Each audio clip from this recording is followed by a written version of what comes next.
Today, we will be exploring the ecology of 6 metallic dragons that have all but vanished from the lore of Dungeons & Dragons. I'm talking about Mithril Dragons, the mightiest of the metallic family, even surpassing the golds in raw strength. The wise Electrum Dragons who can spend centuries contemplating a single question. The ever-changing Mercury Dragons driven by relentless curiosity. The Adamantine Dragons, protective warrior kings who make even the mightiest drow matriarch quiver in their boots. The Orium Dragons, whose influence still echoes through the ruins of ancient civilizations. And finally, the Steel Dragons, who would rather overthrow a kingdom in the name of freedom. Hi again, my name is Tom, and this is the ecology of the 6 lesser metallic dragons.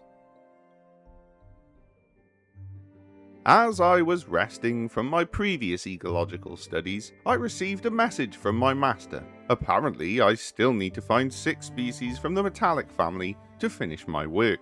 At first, I was rather upset, thinking somebody was making fun of me. Then I noticed a single gleaming platinum scale on the table next to me. So, I decided to pick up the slack and have it Bahamut's way. I will meet this challenge head on as I once again spearhead a new set of field expeditions. This time around, I will take a more alphabetical approach. Doing things out of order always confuses me anyway. Either way, let us begin. The first lesser known metallic species on our list is the Adamantine Dragon. Brutish but fair, these draconics live within the upper and middle layers of the Underdark. Much like their more militant cousins, Adamantines exist to rule as warrior kings, annexing whole regions under their crowns and banners. While other dragons might follow a warlord's or chieftain's method of ruling, this species specializes in a more feudal approach. To an Adamantine dragon, there is an inherent desire to create petty kingdoms, territories on which creatures such as humanoids can prosper and grow into blossoming civilizations worthy of a dragon's gaze. This craving is actually so strong, the wormlings quickly leave their homes, wanting to immediately create their own tiny little empires. The life for these subjects is actually quite good. While they might live within rather cramped spaces, as the fiefdom of an Adamantine dragon is their territory converted into an impromptu nation, it is nevertheless both safe and resource-rich. While their draconic master might not be the brightest ore in the vein, they are still, on average, rather kind. The citizens of their kingdoms are perpetually protected by their Adamantine king, and often listened to in their requests. In return, these dragons only ask for obedience and respect in return. There is no mention of taxes, so that's another positive. They might exist, but the monthly payments are probably quite reasonable. Besides taking their duty as rulers very seriously, Adamantines also change the structure of their hordes composition to match the production efforts of their little countries. A kingdom that is rich in minerals such as gold, silver, or copper would result in their patron also piling their treasury with these metals. But if, say, one was known for their production of salt or spices, they would definitely store barrels worth of them within their inner layer. The structure of their kingdoms is identical, no matter the habitat they choose to plant their roots in. While most Adamantine dragons prefer to settle somewhere within the Underdark, or at least near its surface borders, very few individuals decide to build their settlements within the center of a mountain. These mountain caverns are the closest thing to an underground environment. The crushing weight of rocks as their protective surroundings does give them a sense of peace, possibly like the walls of a fortress. Either way, Adamantines construct their lair empires through a series of multiple large caves connected by long spindly tunnels. Of course, every entrance and point of attack is perpetually manned and covered in traps. The seat of power for these dragons is located either within the center of their empire, or whichever is the largest ancient cavern. As bulky individuals, they must take all the space they can. Sometimes these personal nest spaces can be multi-layered, offering the dragon ample space to sort and structure their personal space without feeling too cramped. In terms of the dangers they encounter, the drow and the duergar tend to be the most tedious. While other humanoids like troglodytes are easy to annex and incorporate within their city-building passion projects, everyone else is too stubborn to accept a change of management. As such, it is rather likely for border clashes between these factions to happen fairly regularly. Similarly, purple dragons are also a rather common issue, due to being the only two species particularly specialized in inhabiting the Underdark. Clashes between them are to be expected. That, and also, I need to mention that these dragons have beef with the blue dragons. Pretty much everyone does. Honestly, I don't really get it. Like, why do you specifically go after the most okay chromatics? Fight the green ones or something. Normally, while adamantines might be defensive, they do not go out of their way to harm someone. They tend to actually be quite helpful, reasonable even, if you treat them with the respect and act politely. But do keep in mind that they will be, at first, quite harsh. No random person waltzes into the lair of a dragon, so they will be cautious and expect good manners. If you do not respect these bare minimums, you will be turned into food scraps and then devoured. If not, do expect it to be blasted by a cone of thunder. While I cannot discern precisely how this breath weapon works, I personally interpret it as a concussive pressure blast. Besides rude people, whom they tend to consume as a result of their misdemeanor, adamantine dragons do not go out of their way to eat humanoids. As a rule, only a specimen within the last stages of starvation would be willing to eat a single person they call a subject. This event would probably traumatize the poor dragon. Instead, they prefer to hunt for large insects and other creepy crawlies. So, centipedes, scorpions, spiders, and other strange critters are high on the menu, as long as they're big enough. Since not a lot of large game is available within cavernous environments, especially deep below the surface, it is very much a case of adapting to a larger number of less fulfilling meals. When given the option to fly, adamantine dragons actually do not particularly want to. They might choose to speed up travel on occasion or to get quickly from point A to point B, but overall, they would rather walk on foot. They themselves state they would rather be acquainted with their own regions by travelling on the ground. If you were to see one fly for a long distance, then that means the whole region is trapped and guarded, and the dragon is simply scooting over to avoid triggering them. As for their appearance, the blade-like scales of adamantines are a dark shade of grey iron. These scales happen to have a hilarious feature, where an irritated or annoyed specimen can ruffle its body, like how a chicken ruffles its feathers. Due to their almost black coloration, much like some purple dragons, adamantines are constantly confused with black dragons. Local Underdark factions and countries just call both native species black. These dragons also have a rather strange odour. While most metallic dragons might exude some kind of metal-adjacent aroma or iron submerged within their local environment, adamantium dragons smell awfully oily, like someone who recently maintained armour or a weapon. In terms of facial features, their mouths are rather sleek and closely resemble those of dragon turtles. Also, they do not have horns. Rather, from the back of their heads to the tip of their tails, this species is covered in a row of thick spikes. Lastly, I do need to add, once again, this is the metallic version of the adamantine dragon. As it turns out, there are Palinar dragons from who knows where that share the name and are more well known, but we will get to that when we get there, as that is a whole other can of worms to open, which I am excited to study at a later date.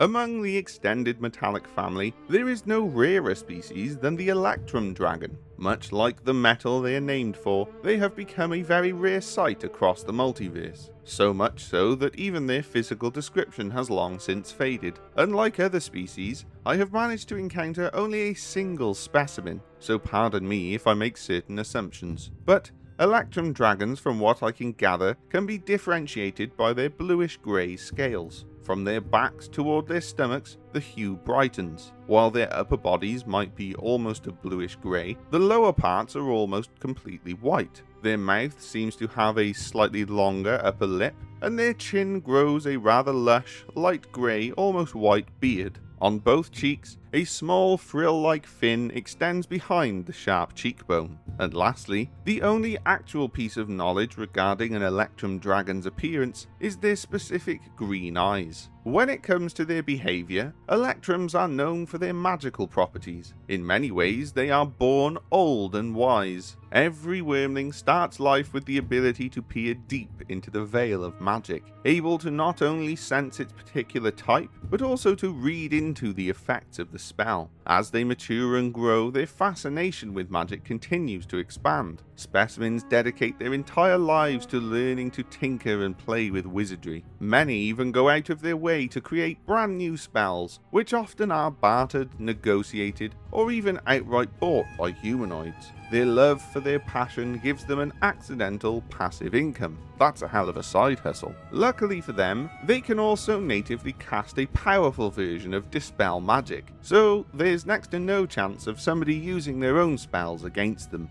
That, and also some growing primitive cults that have accidentally begun worshipping them. Practicing spells and throwing them in every direction from the top of a mountain does seem reasonably mystical to start a religion over. For the most part, Electrum Dragons can be found perched on high cliffs and mountains, standing still as statues as they ponder a plethora of subjects. By far, they are fondest of philosophy and love debating it non-stop. When not in a particularly self-reflective mood, Electrums like to stay out of sight, stalking people as they go about their day-to-day routines. Perhaps in a way, this activity is like watching ants to them. I do need to mention that while they might be yet another passive species, one that would rather just space out and ignore any calls for battle or violence, they will aggressively fight back if pressed hard enough or given no other choice. People who have witnessed an angry Electrum Dragon mention their tendency to ram into their enemies before hacking them apart with their front claws. While they might prefer magic, they can, on occasion, choose to settle their problems with brawn.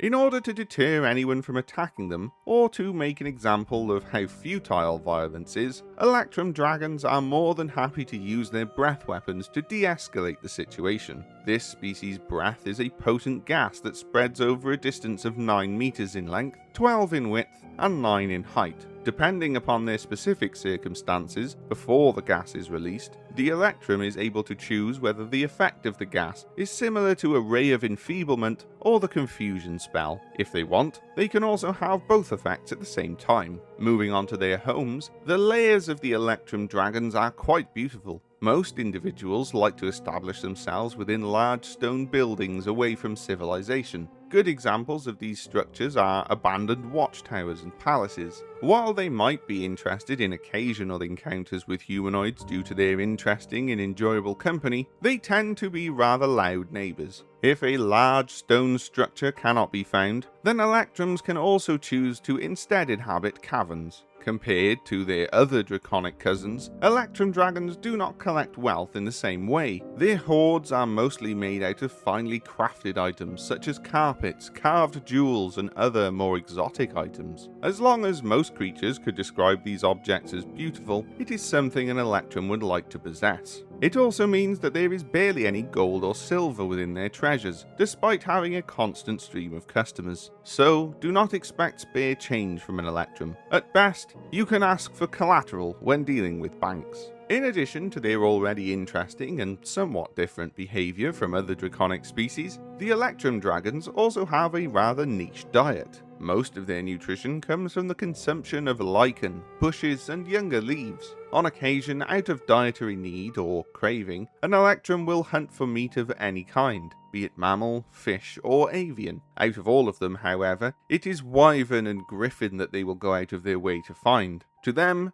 this is especially tasty. I must admit it's quite a delicacy. I can't eat it, but it sure smells nice. Lastly, for the Electrum Dragons, their reproduction method is a tad odd. This species reproduces only once every 100 years, and only lays a clutch of 1 to 4 very rubbery eggs. Despite their seemingly wise and scholarly personality, since they are pretty much wizard dragons in terms of culture, they are still, nevertheless, bad parents. They kind of leave their eggs somewhere in the corner and wait for them to hatch roughly 2 to 24 days later. This is unreasonably fast for a draconic species, whereas others may take 1 to 2 years to hatch. But I guess it kind of makes sense, considering their reproduction is so slow and long-winded. Next up in today's series of studies are the Mercury Dragons, a species that is rather absent-minded most of the time. I'm not going to lie to you, Mercuries are a rather forgetful and potentially deranged species in more ways than one. They switch their thoughts, actions and mannerisms within the blink of an eye. They cannot stand still for more than a minute, and they need to constantly engage with something new, lest they start going insane. For them, this psychological drive for variety and ways to spice up their lives has caused most Mercury Dragons to alter their habitat and nesting behaviour. While older generations loved to inhabit magmatic regions where the warmth was pleasant, or in snowy tundras where the ground is blinding even to a dragon, nowadays they exist within the secluded portions of castles. Even if some wyrmlings can be found by pools of sulphur and in other hot places, it is rather rare to find adults in such habitats. Most Mercury Dragons act as guards, assassins, champions, or even emissaries for various powerful people, so long as they have a portion of the fortress to call their own, and their need for variety and randomness is fulfilled. They will respect this mutual agreement for the convenience of anyone who extends it.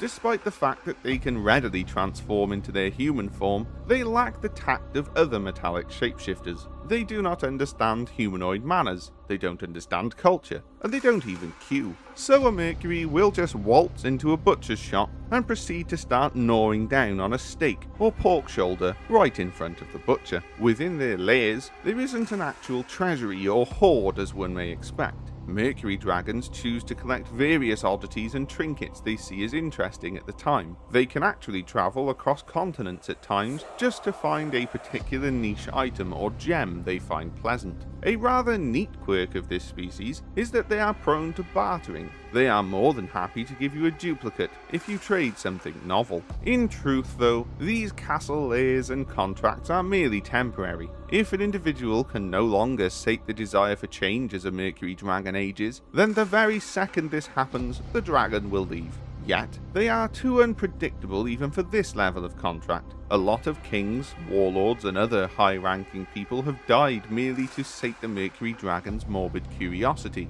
What if I just betrayed and killed everyone I'm on the side of? Is apparently a rather common question. The end goal for all Mercuries is to locate a way into the plane of elemental chaos. The ever-changing, ever-shifting mass of its incomprehensible realm is the ideal habitat all Mercury Dragons aspire to one day enter. However, I am unsure what they think the elemental chaos is when compared to the actual place. They do plan this eventual move into a different plane of reality from their days as wyrmlings, so potentially there is a level of over-expectation. Still, no matter their level of preparation and caution, they will offer anything to creatures such as Afrits to be able to travel back and forth to their desired locale. Most of the time, however, this comes back to bite them in the rear end, as the bargain was either rushed or they realised going into the realm of primordial soup was possibly a bad idea. I do need to state that many species, like the Mercury Dragons, actually thrive in the primordial chaos, but to me, it's just why? Either way, Mercury Dragons that have not fled to another reality or chosen to betray their master tend to be very isolated within their portion of the fortress they own. From the staircases to the walls and ceilings, everything is booby-trapped. As much as they hate to be bothered by mortals, be they henchmen of their current master or actual intruders, they design their traps to be non-lethal. They can move past the thought of somebody stepping on their territory unannounced by toying and poking at them. To a Mercury, there is nothing more odd than the reasons and logical fallacies behind the idea of going into a dragon's nest. Personally, I think these dragons are right, as it is very weird that some people think they can take on a dragon. I'm not talking about adventurers, but common people. Must be something in the water, I guess. Now, depending on their current mood and whether they have been stimulated enough, a Mercury Dragon can go about things in one of two ways. If it was properly taken care of and had enough things to satisfy its attention deficit disorder, then it would act rather friendly and choose to talk. Violence is not a tool that it would particularly like to employ. However, on the other hand, if the Mercury hasn't had its proper enrichment routines, then it is more than likely just going to kill you on the spot. If they do decide to kill you, you will not see it, as the Mercury Dragons attack from the direction of the sun as they blind you with the refracting light.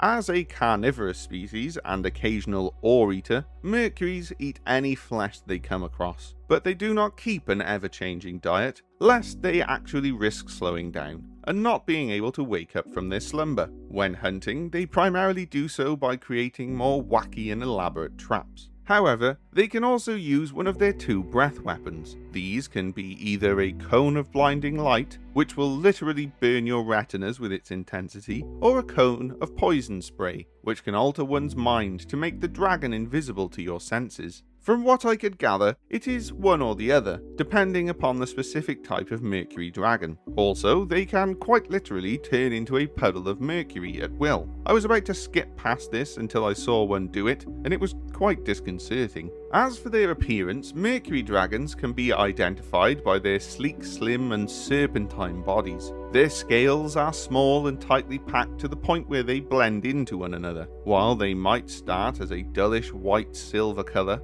they brighten during their maturation until they transform into a white, mirror-like finish. Their eyes have dark purple pupils that, with time, will evolve into silver orbs. While golden dragons might loathe to admit it, within the metallic family there is a singular species that is above them. Mithril dragons are kind beyond the desires of the mortal world, finding the bulk of their population within the astral sea and its various connecting subplanes. While all other metallics hold Bahamut in the highest regard, and many see him as their creator, Mithril Dragons do not particularly care about his presence or intervention. This species finds its existence dedicated to communing with the spirit of Io, the ninefold dragon god, the one and only entity that their entire pantheon has spawned from. Much to my horror, a Mithril Dragon has revealed to me the secrets of the multiverse. This species exists as a form of balance. They move throughout the astral sea as they commune with various deities, both living and dead. Each individual Mithril exists to forward plans that hamper the progress of good or evil. Without both kept in relative equilibrium, life and even existence as a whole cannot exist. Even if there are Mithril Dragons that could be considered good, neutral, or evil, they are beyond the concept of mortality and ethics. They act as avatars of forces beyond comprehension. Compared to other draconic species, they are alien in every way. They almost never eat or drink, as the little they do consume is spread far across years or even more. Whatever small gatherings of followers they do have, raise animals and cultivate massive gardens for the time they need to satiate their master's minute omnivorous hunger. Mithril Dragons neither have a lair nor a hoard, as they loathe the concept of desire for physical possessions. All items and objects within their possession are important for their task of balancing the universe and will be needed at a later date. Between millennia of silence, they follow visions too great for mortals to understand, of plans that require an eternity to be achieved. Really, when they emerge into the material plane, they do so briefly to aid in important events or religious organizations with the same goals. Sometimes Mithrils might reside within mineral-rich caves or massive abandoned churches for a short time, as they commune with the spirit of Io. If an individual were to stand in front of a Mithril Dragon, then chances are, unless you are able to convince them that your presence is because of Io's own will, they will exterminate you without hesitation, no matter the reason. They can also teleport, so running away is not really an option. As for their appearance, which will probably be forever ingrained in my mind until my death, Mithril Dragons are massive and muscular, so much so that their icy white scales visibly flex as they move. With time and as the individuals age, they slowly turn silvery with streaks of white. These white sections glow faintly when idle, but change into bright patterns to match the scale of the Mithril's power. Most of the facial identifiers of Mithrils are a ring crown of thorny spikes around their head, with smaller ones going down their back. When enraged or going through stronger emotional responses, these growths rise upwards. As for their wings, they are not physical. Rather, Mithril Dragons have wings of radiant energy. Similarly, their breath weapon is a blast of radiant energy that expands in the form of a cone. While I would enjoy making a few jokes or poking fun at the various things I find interesting about Mithrils, I am honestly too scared for my life to even think of anything, so we'll promptly move on to the next dragon species. While studying the last few dragons upon our metallic list, I was rather confused about the so-called Orium. While at first I thought it was a local term for orichalcum, turns out it is a far older and more ancient metal that comes from the Feywilds. Ancient empires that have long since died out utilized this metal as sort of a magic focus, a spell-attuned ore if you will. Orium Dragons are not particularly related to this metal, so much as they are linked to the remains of ancient civilizations that use their namesake ore. Ancient draconic species, many of which are now extinct, used to be warriors and guardians of such civilizations. Whole draconic bloodlines were actually dedicating themselves to such a purpose. As one might guess, ancestors of the modern-day Oriums were part of said guardian draconics. Because of this, current generations of the Orium Dragons have begun a slow but steady attempt at uncovering remains of ancient empires, having an innate drive to find and bring back abandoned cities to their prior splendor. Most of these dragons can be found within thick and bristling jungles, as the temperate environment and the chance of uncovering their mysterious past are in the most ideal condition. Most Orium Dragons might choose to settle in hotter or much colder regions. However, because they are not great at long-distance flying or capable of swimming, this is rather rare. There are a handful of stubborn Orium Dragons that live in the Arctics, but they tend to be rather miserable and angry because of the biting cold. In the rarest of circumstances, Oriums that happen to encounter the mystery of the metal they are named after venture into the Feywilds, choosing to take over extraplanar outposts of the civilizations their ancestors worked for. I do need to state that a lot of these ancient civilizations are located by the time a dragon is still a wormling. Since they are mature for their rather young age, their parents quickly assign them on journeys to find their own place in the world. Their lairs and territories, as one would presume, are entire ancient cities that they slowly work upon.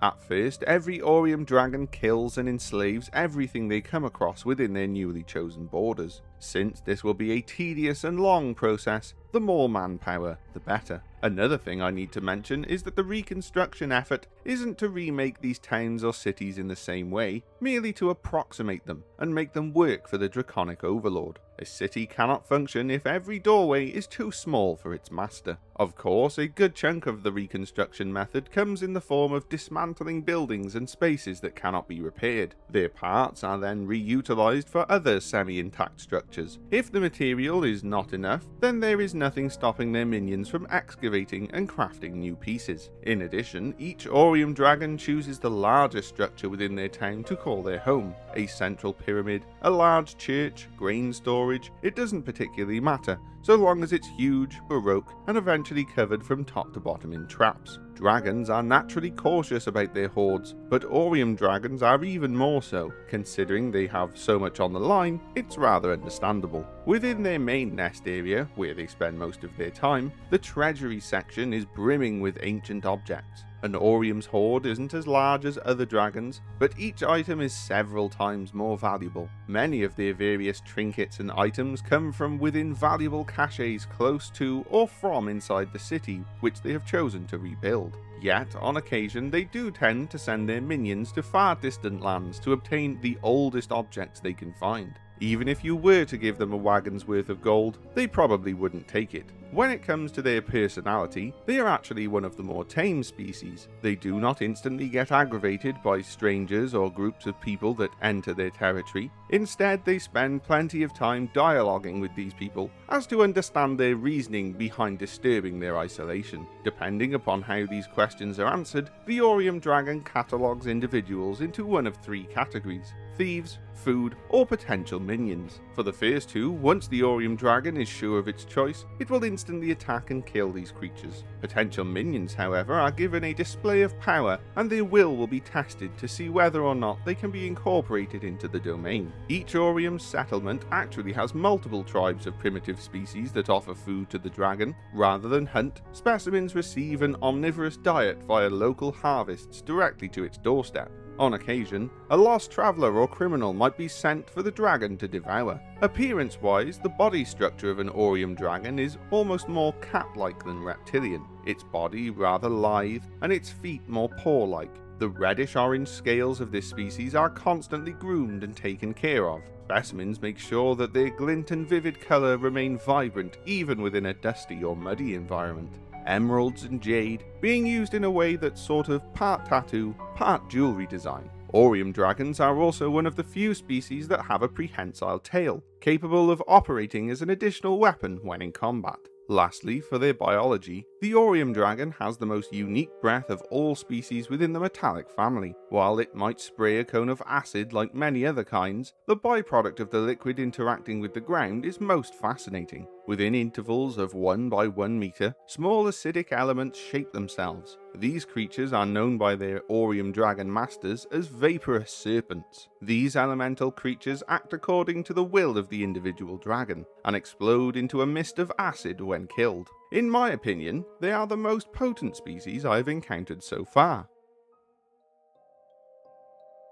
Hidden deep within humanoid society, steel dragons are one of the most atypical kinds of dragon. Even amongst those species that dislike living alongside their own draconic kindred, they still find them as their one and only equals. Yet, in the case of steels, that could not be further from the truth. To them, humanoids such as elves, dwarves, halflings, and, well, humans are more interesting, charismatic, adaptable and clever. Their various societies and cultures are seen as the peak of what the material plane has to offer. Despite being very sociable creatures that bond quickly with humanoids, they do have an inherent behavioural trait that surpasses their love for these town or city communities: intolerance to authority. To a steel dragon, the idea of order and good correlates with freedom and the flexibility of the law. Cities that find themselves as part of kingdoms or empires that happen to be more oppressive in their regulations will be fought against. Steels will go out of their way to start rebellions or civil wars, so long as they have the possibility to win these revolutions. Even so, their desire for a greater good can and will get their communities killed if the dragon in question thinks it's worth the sacrifice, or at times, these rebellions are incorrectly executed. Certain steel dragons despise gold and bronze dragons because of their tendencies to rule over humanoids. Even if they might not attack them, steels will find ways to cause trouble, but if it is found out, you could guess how little chance the steel dragon would actually have. Anyway, steel dragons, while living within humanoid societies, tend to prefer lofty and high positions of power, or at the very least, ones that they might find interesting. From scribes, blacksmiths, nobles, advisors, painters, archaeologists, and even more. Older specimens even set up shops and enterprises to make plenty of coin. As you might probably guess, this means they have actual homes for their lairs. On average, their city dwellings tend to be larger than a single quote-unquote person might need, and that is to have ample room when gathering their hoard. From art, antiques and fineries to magical items. Essentially, whatever a humanoid individual could get away with. Some even count their servants like maids and butlers as part of their wealth. Primarily, steel dragons prefer to remain within their human form. This can be identified by a steel-coloured outfit piece or part of their polymorph body, such as jewellery, signets, tattoos, hair, eyes, and so on. Between specimens, it is easy to determine another steel dragon at a glance. In addition, they also have a horrid stench of wet metal. While a lot of people might call me crazy, this stench is in fact horrid. I cannot comprehend why not all steel dragons use perfume to cover it up. In terms of their draconic forms, steels have a rather thin, feline build. Their small yet expressive head is covered with an array of hair-like spikes and flanked by sword-like frills. These frills also grow from the tips of their elbows and digits. Steel dragon scales are shaped like little shields and have a burnished steel colour, while some individuals are also known to have spiky beard-like growths. Rarely, steels might decide to return to a more draconic lifestyle and to stay for a bit in their true form. Many of them even have secondary layers near the city where they blend in. These tend to take the form of crumbling buildings such as temples or towers that are perpetually manned and warded with magic. In my opinion, they are simply wasting taxpayer money without reason. They do not even use them. When it comes to their diet, steel dragons are opportunistic omnivores. Most of their diet stems from whatever they consume in the various taverns, inns, or from their own pantry, yet most of the time this is not enough. So, during their moments of running amok in the wilds, they choose to hunt for game. Both when they have to fight a dangerous enemy or when they need to eat, a steel dragon will employ one of its two breath weapons, a cone of toxic gas or a line of strongly corrosive acid. The purpose of both of these breath weapons is to quickly stun and grab hold of a target, making the dispatching process easier. If they so happen to fight a threat too big for them to handle, they will quickly flee, polymorphing into a humanoid of their choosing and hiding within a crowd. Some other draconics may consider this cowardly, but at least they live to fight another day.